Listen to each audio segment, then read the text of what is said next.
por unos mecanismos específicos. En este caso, esos mecanismos específicos de transmisión, ahorita los vamos a mencionar, no son como los que conocimos en COVID, que se podían transmitir de persona a persona. En este caso, se necesita un vector y ahorita ampliamos un poquitico eso.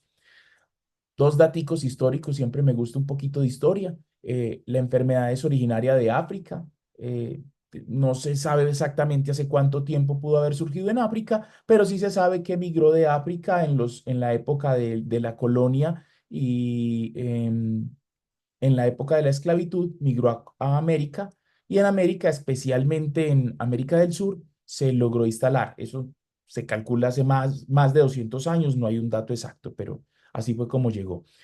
Allá tiene una forma de transmisión, una forma de presentación, y aquí ha tenido sus adaptaciones a la presentación.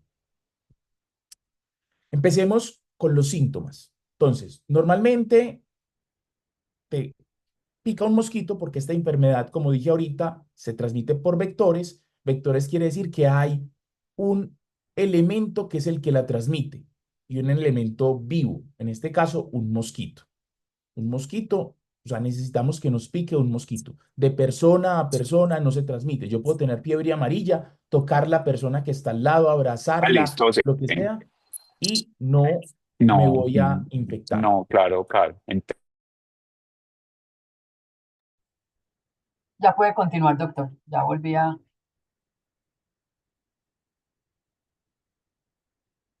Doc, deme un momentico, por favor. Es que muteé a todos porque había una interferencia, pero ya no lo estamos escuchando a usted. Ya, Ya, ya, ya, ya, listo. ya reactivé, sí. Listo. Entonces, después de que me pique el mosquito que está infectado, por tanto me va a transmitir a mí la enfermedad. En 3 a 6 días, la enfermedad va a empezar a manifestarse en mí y va a ocurrir algo que se llama la fase infecciosa. Esa fase infecciosa dura entre 2 y 3 días. Y lo que quiere decir es que el virus está circulando en la sangre, en todo el cuerpo. En ese momento, el sistema inmune, nuestro sistema de defensas, monta una respuesta para controlar ese virus. Y mientras monta esa respuesta y se da esa lucha entre el virus y el sistema inmune, pues ocurren los síntomas: fiebre, dolor de cabeza, cero ganas de comer, pérdida de apetito, dolores musculares, escalofríos, tembladera y náuseas y vómito. Esos son los síntomas que se presentan. Después de esos 2 a 3 días, la mayoría de textos describen que hay una fase de remisión. Y lo digo que la mayoría de textos porque es importante aclarar esto. Esto es una enfermedad tan infrecuente, aunque ocurre en casos en Colombia, pero en los lugares donde nosotros nos desenvolvemos es tan infrecuente que la verdad yo no he atendido a un paciente con diagnóstico de fiebre amarilla en 20 años de atención médica, más de 20 años de atención médica, incluidas la parte de enfermedades infecciosas. He oído de casos, pero directamente yo no he tenido esta atención, entonces todo es soportado en la lectura de esto. Y los que más experiencia habrán tenido habrán visto 1 o 2 casos. Bueno, entonces tenemos, después de esos 2 a 3 días, como le digo, los textos refieren que los síntomas desaparecen y el paciente mejora completamente, se siente casi que aliviado, y 1 a 2 días después de eso se puede presentar la fase de intoxicación, que es que el virus ya va y se ubica en unos órganos específicos, especialmente el hígado, los riñones, el corazón. Allá se ubica el virus y como el sistema inmune está luchando, pues empieza a atacar estos órganos. Y entonces ahí es donde el paciente se enferma de manera importante y grave. Y ahí es donde se puede presentar la forma grave.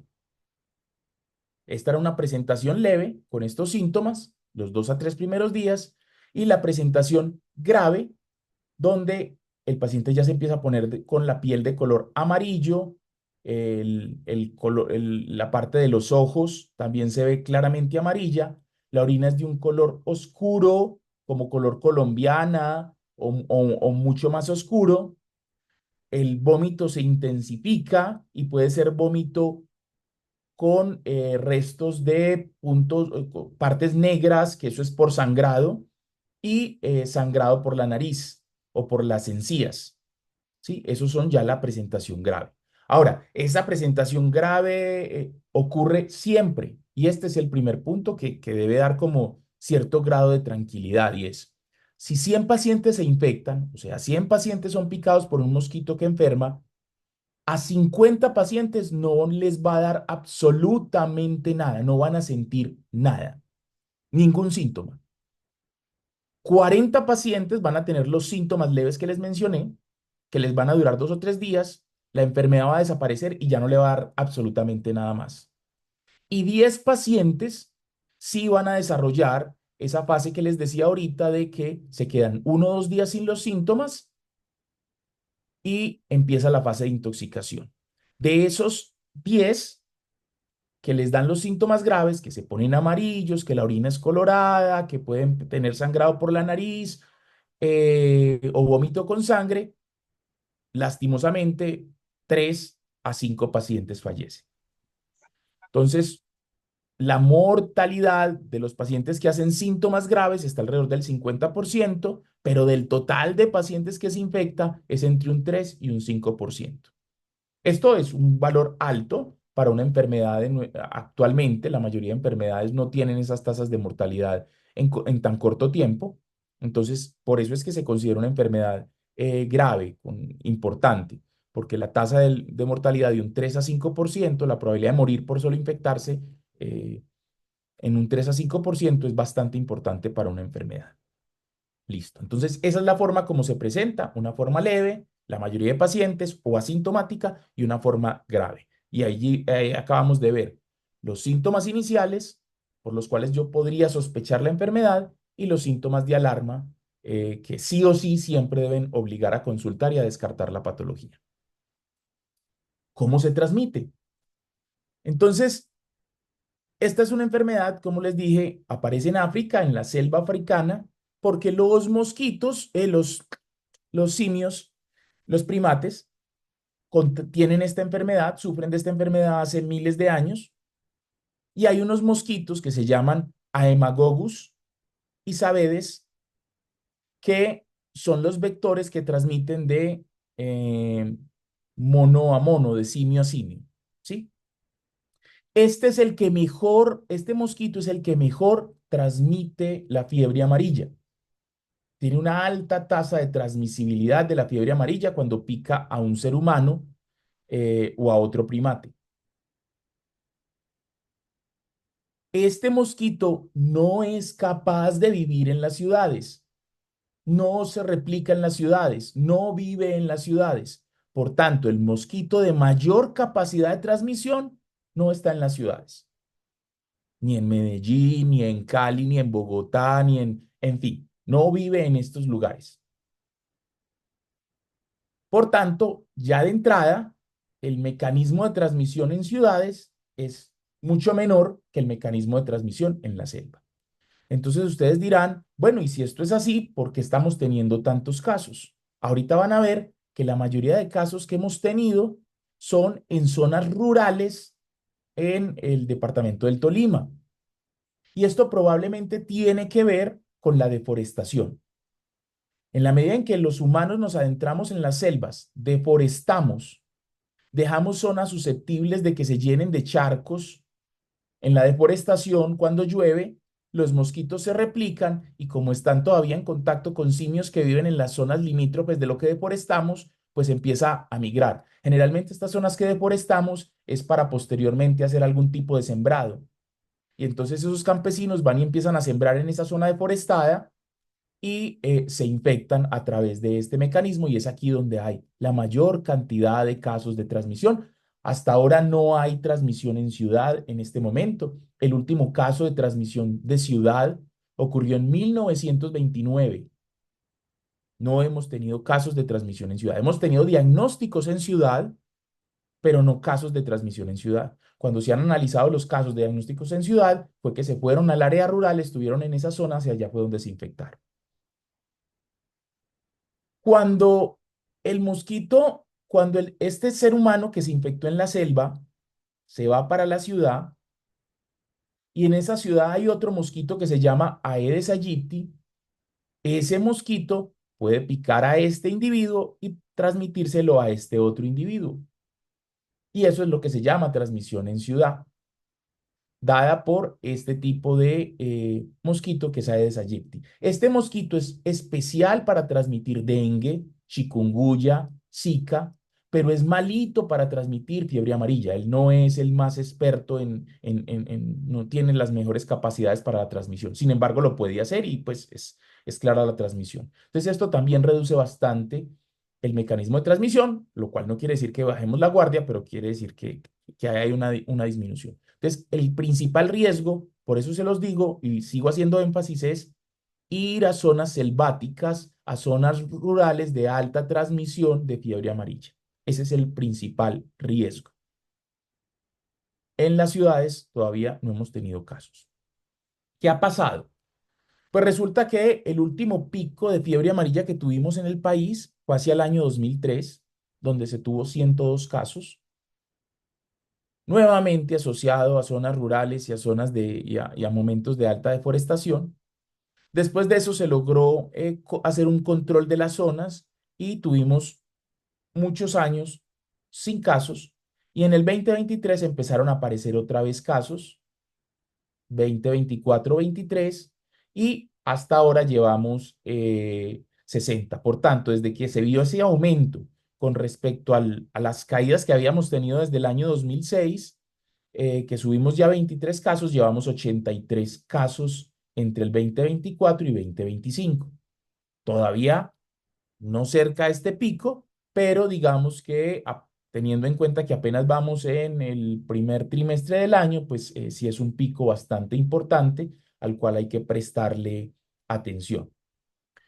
¿Por qué? Porque existe el riesgo de que si no le prestamos atención y tomamos todas las medidas, se dé este ciclo hacia la ciudad y entonces se presente un brote como el que se presentó en 1929. Eh, Poco probable por todas las medidas que tenemos ahora de prevención, pero posible.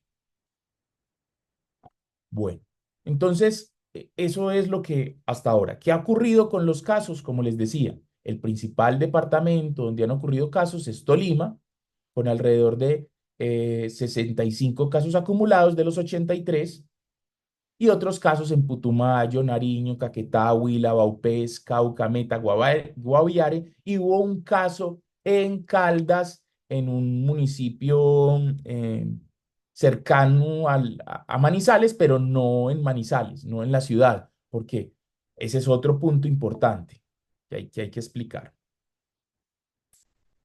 Este mosquito, Aedes aegypti, este no es capaz de vivir en la ciudad, y este mosquito no es capaz de vivir. Entre más alto sobre el nivel del mar, más se le dificulta su capacidad de supervivir. ¿Sí? Entre más alto sobre el nivel del mar. Por encima de 2.200 metros sobre el nivel del mar, no vive. Sencillamente no vive. Entre 1.800 y 2.200 tiene una capacidad intermedia y por debajo de los 1.800 ya sí tiene altas posibilidades. Entonces, dependiendo de la ciudad en que estemos, pues va a haber más o menos y por eso ahí tenemos ciudades donde hay mucho dengue y ciudades donde hay poco dengue en Colombia. Mami, voy a ir a Cartagena la semana entrante. Bueno, entonces, como les digo, entonces los municipios son municipios que suelen tener su mayoría de municipios sobre ese nivel del mar. Nariño y Caldas, que no suelen tener esas alturas, sí tienen municipios alturas bajas sobre el nivel del mar. ¿Cómo se ha presentado? Entonces, de los 83 casos, 37 han fallecido. El grupo de edad más comprometido está entre 35 y 44 años y un segundo pico entre los 55 y 64 años. Este primer pico es por alta exposición, porque están en esa zona laboral. Y este segundo pico es porque son personas que también se exponen, pero por encima de esta edad son más susceptibles a enfermar y presentar formas graves. En general, los casos que se han encontrado son presentaciones importantes, o sea, en Colombia no tenemos forma de hacer tamización de las formas leves o asintomáticas. ¿Por qué? Porque como les digo, pues hacerles pruebas a todo el mundo que viva en zonas de riesgo no tendría sentido y para eso ahí detectaríamos el 50% de los pacientes que serían asintomáticos y los otros que tienen síntomas leves, pues es como cualquier gripa, dolor, malestar, fiebre, náuseas. Entonces, eh, no se le hace prueba. ¿A quiénes se les termina haciendo prueba? A los que empiezan a presentar síntomas importantes, algún tipo de sangrado, algún tipo de algo de ictericia, sí, o una presentación mucho más atípica de la enfermedad, a esos son los que se les hacen pruebas y por eso es que no se detectan tantos casos, pero con seguridad el número de casos es mucho mayor que 83.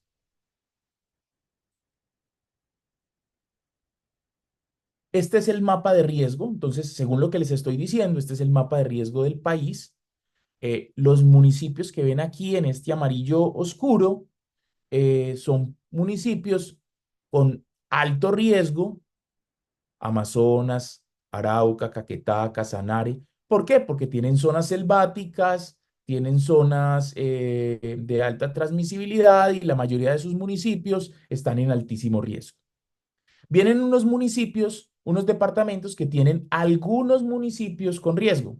Por decir Antioquia, Antioquia no todo está en riesgo, no toda Antioquia tiene riesgo, Yarumal no tiene riesgo, Santa Elena no tiene riesgo, Medellín tiene un riesgo bajo, tiene un riesgo muy bajo.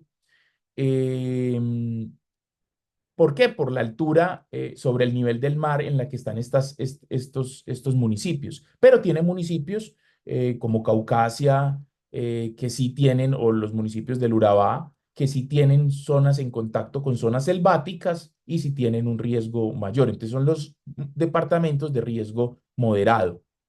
Y finalmente hay unos departamentos en los que tienen poca zona selvática, no tienen tienen el mosquito Aedes aegypti, sí, por decir, Barranquilla tiene mucho Aedes, allá hay mucho dengue, pero son pocas las zonas selváticas y la transmisibilidad es baja, entonces por eso se consideran municipios de riesgo bajo.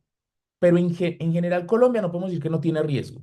Casi todo Colombia, excepto los municipios por encima de 2.200 metros, no tienen riesgo y la mayoría de Colombia está por debajo de esa altura. Entonces, en general, Colombia tiene riesgo, pero zonas de alto riesgo, mediano riesgo y bajo riesgo. Este mapa es importante para saber esas medidas de prevención posteriores. Entonces, si yo presento algún síntoma, fiebre, dolor de cabeza, pérdida de apetito, dolores musculares, escalofrío y náuseas, ¿qué debo hacer? Pues lo que siempre hacemos cuando tenemos alguno de estos síntomas. Si los síntomas son tan incapacitantes, pues debo consultar a mi PS y ya. La probabilidad de que estos síntomas sean dengues en una ciudad como Medellín, Barranquilla, en fin, es relativamente baja, es relativamente baja. Y yo consulto a mi PS. En mi PS, el médico va a hacer una evaluación de mis factores de riesgo. No he salido de la ciudad o ya estoy vacunado o nada. Como no tengo factores de riesgo, no conozco a nadie que le haya dado fiebre amarilla y que yo conviva con él. Sí, no tengo factores de riesgo, por tanto, nada. Simplemente se evalúa y se vigila como una gripa cualquiera o como un cuadro viral cualquiera. Sí, tengo factores de riesgo. Es que yo viajé hace unas 2 semanas a la región del Tolima y estuve en una finca. Ok, esa persona se le... O yo, un familiar mío viajó, nosotros vivimos en Bello, en Bello hay muchos mosquitos y a mi familiar le diagnosticaron fiebre amarilla.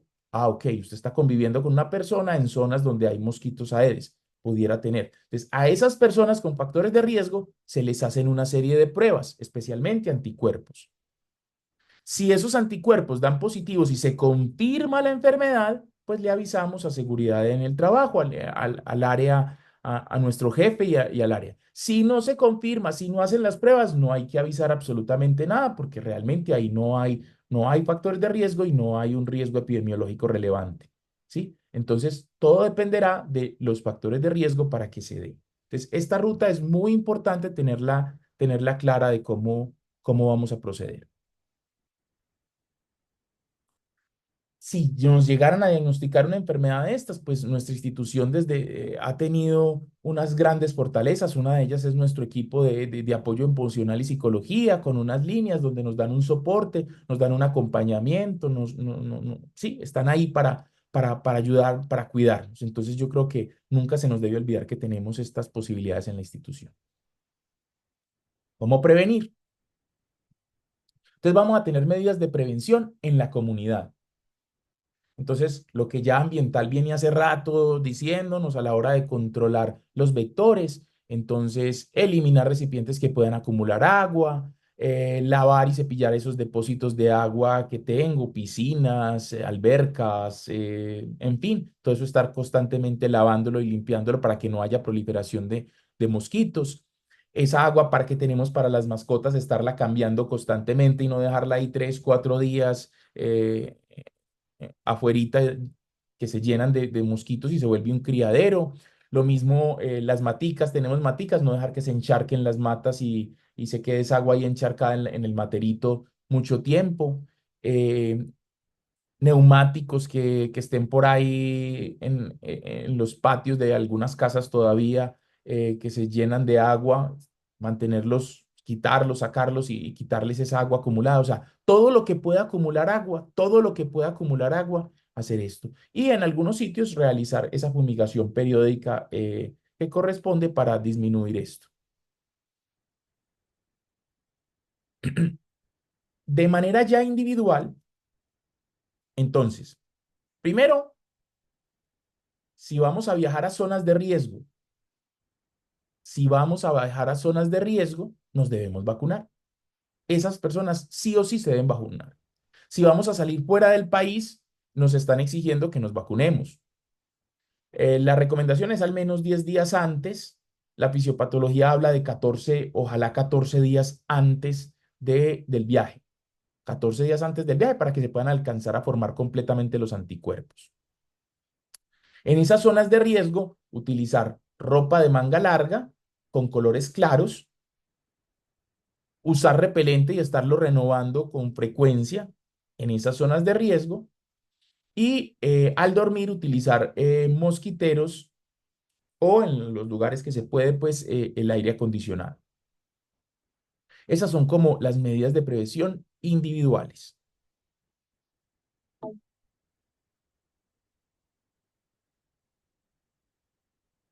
De esas medidas, la mejor medida definitivamente será la vacunación. ¿Por qué?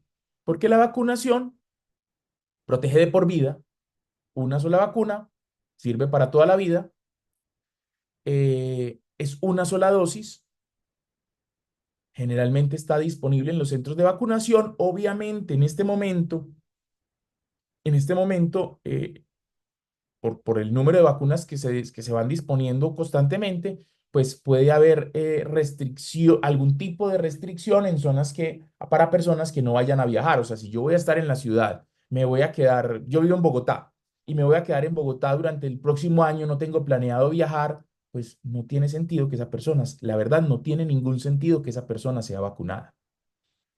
En zonas como Medellín, pues en este momento lo mismo, si van a viajar, definitivamente sí, si van a estar aquí en la ciudad, pues dependerá de esa vacunación masiva de las personas de los casos que se empiecen a diagnosticar en la ciudad y que podamos tener riesgo de que se empiecen a transmitir por el mosquito Aedes. Lo mismo para cualquier otra ciudad, aplica exactamente lo mismo. Si no hay transmisión en la ciudad, si no se han detectado casos, las vacunas generalmente las van a priorizar para las personas que van a viajar a zonas de riesgo. Eh, es una vacuna viva atenuada. ¿Qué es una vacuna viva atenuada? Es una vacuna donde el virus es un virus de fiebre amarilla. O sea, lo que me van a aplicar a mí es el virus, un microorganismo vivo, pero tiene una serie de manipulación para que el virus sea incapaz de producir una enfermedad grave. Siempre va a producir unas pequeñas molestias que van a durar 1 o 2 días o, eh, o no va a producir ningún síntoma, excepto en algunas personas. ¿Qué personas tienen riesgo de presentar síntomas graves con la vacuna? Porque como les están aplicando el virus, se pueden enfermar de forma grave. Mayores de 60 años.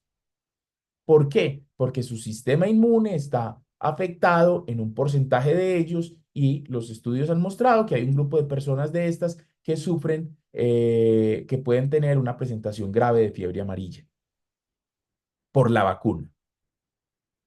Eso quiere decir que cualquier persona por encima de 60 años no se puede vacunar. Eventualmente sí se podría vacunar, pero debe consultar con un médico especialista para que analice su caso, la capacidad de su sistema inmune y determinar si sí. Y con una autorización, esa persona, si va a viajar a una zona de riesgo, se puede vacunar. Menores de 9 meses no están estudiados, no se recomienda la vacunación. Embarazadas tampoco es un momento adecuado de vacunarse. Como para volver el virus atenuado, o sea, para hacer que no sea tan un virus agresivo, hay que cultivarlo en el huevo. Y al cultivarlo en el huevo, pues quedan trazas de huevo, de proteínas del huevo en la extracción de las cepas del virus. Por tanto, toda persona que tenga alergia al huevo, pues puede presentar alergias importantes a la vacuna. Entonces, estas personas no deberían, si tienes antecedente de alergia al huevo, no te des vacunar. Y si tengo las defensas bajitas por cualquier otra razón, tengo cáncer, estoy en quimioterapia, tengo HIV, no estoy en terapia antirretroviral y mis defensas están bajitas, o sea, estoy en fase de SIDA, no me debo vacunar. Si estoy con terapia antirretroviral y tengo los CD4 muy altos, esas personas se pueden vacunar tranquilamente. Consumo esteroides crónicamente a dosis altas o uso de ciertos tipos de terapias biológicas eh, para controlar una enfermedad autoinmune que tengo. Esas personas, en principio, no se deben vacunar con una vacuna viva atenuada. Bueno, en general, eso era como los grandes puntos que queríamos transmitirles frente a lo que tenemos en fiebre amarilla y estamos en este momento para eso, para empezar a responder preguntas. Y veo por ahí una manito, Claudia Mesa. Adelante, Claudia. Buenos días, doctor. ¿Cómo amanece? Bien, ¿y tú? Muy bien, gracias, doctor. Una pregunta. Mi papá tiene 69 años. Él va a Ujú, viajar a Costa Rica. Y resulta que estuvo en EPS Sura y la enfermera de vacunación le dice lo que usted nos dice, que solo vacunan hasta los 59 años. ujú. En ese caso, ¿qué? Si a él le están exigiendo la vacuna para el viaje, pero no se la ponen por la edad, y de pronto puede tener algún riesgo por viajar a este lugar o no. Pues o sea, Costa Rica también ha tenido casos, Costa Rica también ha tenido casos, pero en este momento Costa Rica está exigiendo más la vacuna, es porque somos en este momento de pico, Colombia es una zona de riesgo para el resto del mundo. Entonces, al ser una zona de riesgo, pues Costa Rica y otros países están exigiendo que si vamos a ir allá, si queremos visitarlos, tenemos que ir vacunados. Entonces, las personas como tu padre, mayores de 60 años, tienen que consultar con un especialista. Esa es la única manera. De resto, no los van a vacunar y si no los vacunan, no los dejan salir del país. Tienen Doctor, que pero consultar. entonces sería con un internista o con qué especialista. Buena pregunta. En teoría, la mayoría de internistas estarían capacitados para hacer el análisis de eso, pero puede que algunos en este momento, por desconocimiento, como les digo, no es una enfermedad que uno maneje todos los días, y si un infectólogo no le ha tocado ver un caso directamente, pues se pueden imaginar cuántos internistas habrán visto casos directamente. Entonces les puede dar un poquito de miedo autorizar una vacuna de estas en un paciente mayor de 60 años. Entonces, podrían consultar a un internista, pero puede que el internista simplemente por curarse en salud no la formule y diga, no, tiene más de 60 años, yo no se la voy a recomendar. Entonces ahí sí, lastimosamente me tocaría decirte que suele ser más fácil que un infectólogo tenga más herramientas para con tranquilidad recomendar esto y dar las instrucciones. Y el paciente debe entender que aplicar la vacuna por encima de esta edad tiene un riesgo y Ok, ese riesgo lo debe asumir el paciente, pero generalmente debe ser un infectólogo. ok, Andrea, doctor. Porque es que inclusive la enfermera le dijo que podía consultar con el médico general en censura y que le da un certificado diciendo que por su edad no se podía vacunar. Sí, pero existe la posibilidad de que eso es cierto y con ese certificado se lo dan, pero aún así Costa Rica puede decir, no lo dejo entrar. En este momento no lo dejo entrar. Puede que en otro momento sí, pero en este momento que hay pico en Colombia, ellos no tienen capacidad de decir, ah, no, es que como tu papá vive en tal zona y no tiene bajo riesgo, entonces él no es un problema. Ellos no tienen esa capacidad, entonces los países a veces son un poquito estrictos en eso. Entonces, como puede que con ese certificado lo dejen entrar, puede que le digan que no, Entiendo. Muchas gracias, doctor. Feliz día. con gusto.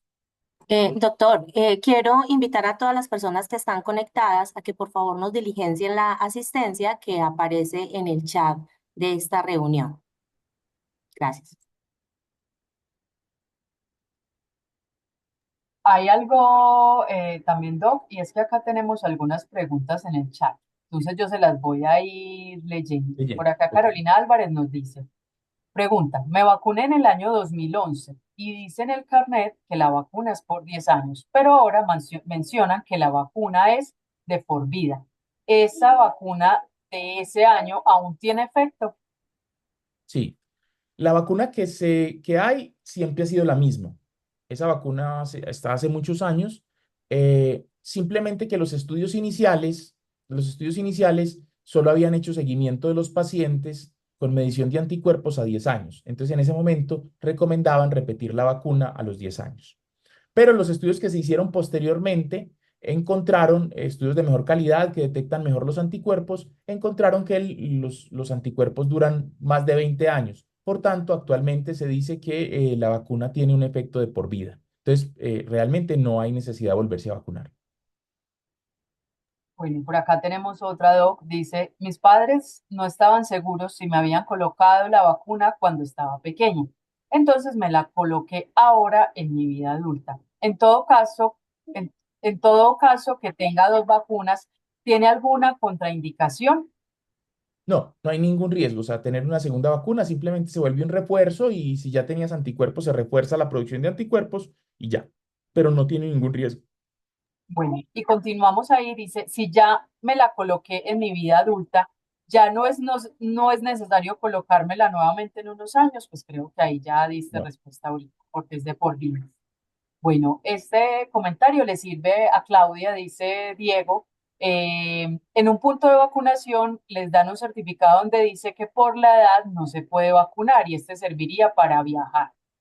Eso le pasó algunas semanas a una conocida de él. Esos puntos normalmente son los autorizados, son los de Metrosalud. Ujú. Bueno, por acá hay otra persona que dice, mi pregunta es, ¿qué efectos adversos se pueden generar después de la vacunación?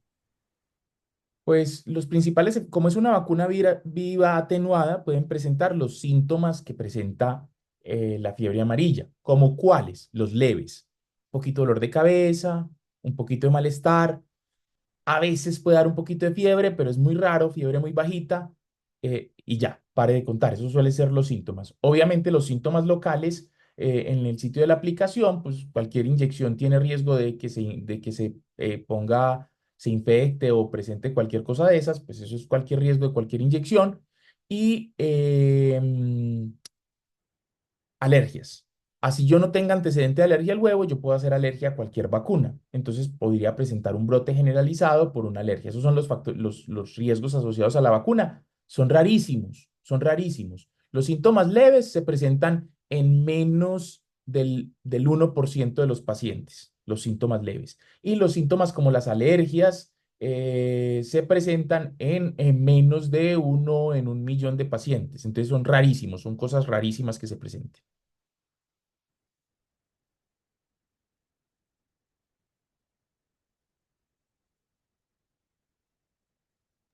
Bueno, Doc, por este lado no tenemos más preguntas. No sé si hay alguien que quiera abrir su micrófono, que tenga alguna duda adicional a lo que hemos expuesto o a lo que han preguntado. Bueno, por acá nos preguntan, Doc, otra cosita. ¿Cuánto dura el aislamiento de un paciente con fiebre amarilla? Ok. mm, entonces, como les decía, la enfermedad tiene un periodo de incubación de 3 a 6 días Después viene una fase de presentación. Una presentación clínica que dura 2 a 3 días. Esa suele ser el tiempo de transmisión más importante, el pico grande de transmisión. Por tanto, generalmente se habla alrededor de unos 7 días de, de aislamiento, de usar toldillo y estar en estas condiciones, generalmente alrededor del día 7. Si tiene una forma grave, en algunos lugares suelen alargar un poquito más esa prevención, pero generalmente en esas formas leves, al séptimo día que el paciente ya está completamente asintomático, se quitan las medidas de prevención.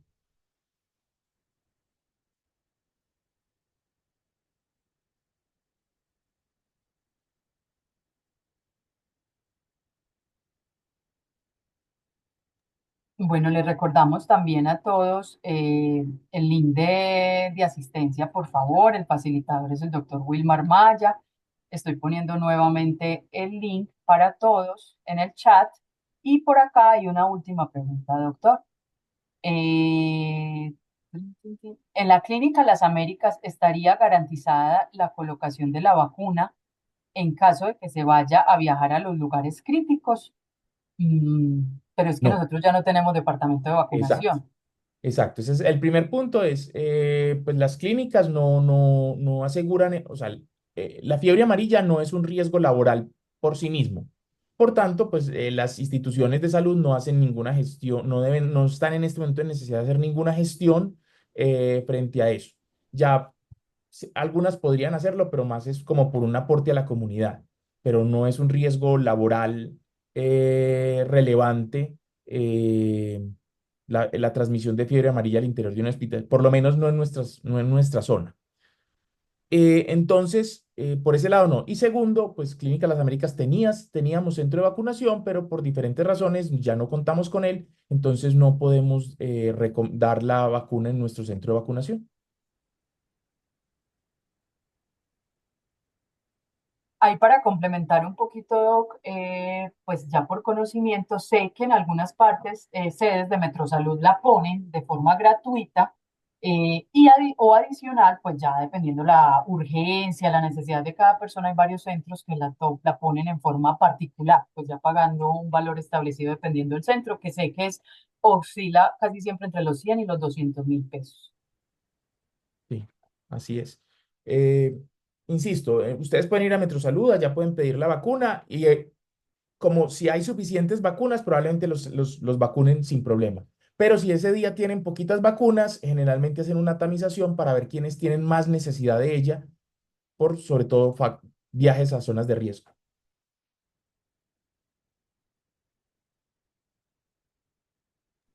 Bueno, Doc, no veo más preguntas de momento.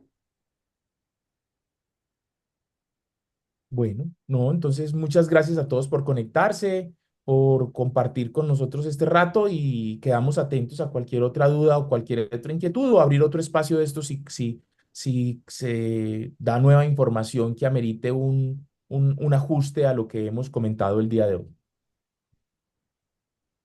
Muchas gracias, doctor. Feliz día para todos. Muchas gracias. Gracias. Muchas gracias a todos, doctor. Muchísimas gracias. Gracias. Muchas gracias, Wilmar. Vos demasiado querido, muy amable. Gracias. Gracias, muy amable. Gracias por la información. Gracias.